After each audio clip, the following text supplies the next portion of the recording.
The wolf started to run once more. To ordinary eyes, he was almost invisible against the snow line, and he seemed to float as he came. His ears were up, and his senses so alert that his muscles quivered as he ran. But he'd hardly gone any way at all when he heard the snap of a twig in the wood. He swung around instantly, and the snarl that came from his jaws had a killing threat in it.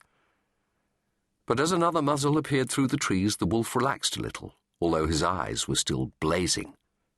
"Palla!" he cried angrily. "Don't ever sneak up on me like that. I thought you were a night hunter."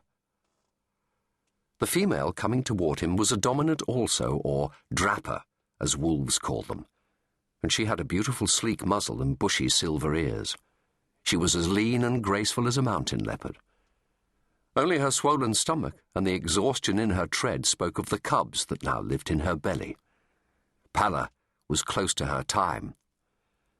"I'm sorry, Hutzer. You don't think they're still following us?" "No, Palla. I think we lost them long back. But there are other dangers for the wolf now with man so close."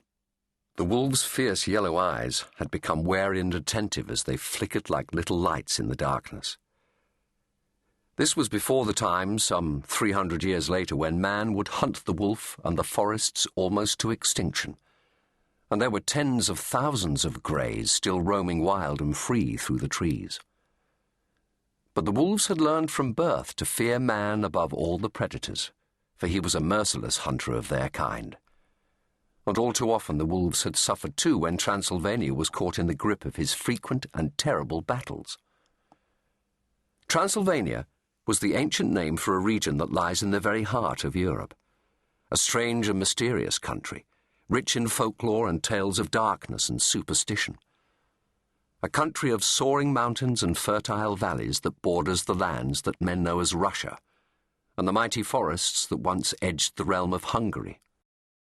Since the ancient Dacian Empire had fallen into decline, Transylvania had been invaded and fought over by a seemingly infinite variety of peoples and cultures. The Romans had come here, and after them, the succeeding tides of nomadic conflict.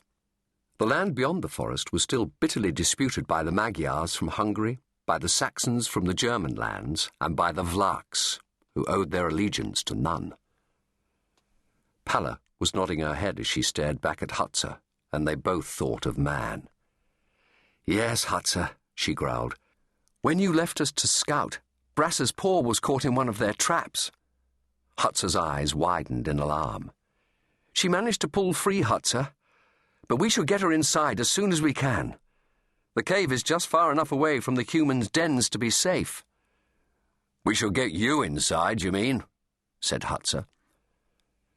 Palla seemed to be looking through her mate rather than directly at him. Wolves rarely look at each other directly in the eye for fear they might raise each other's anger, but their muzzles lifted in agreement. Their flight had been a harsh one.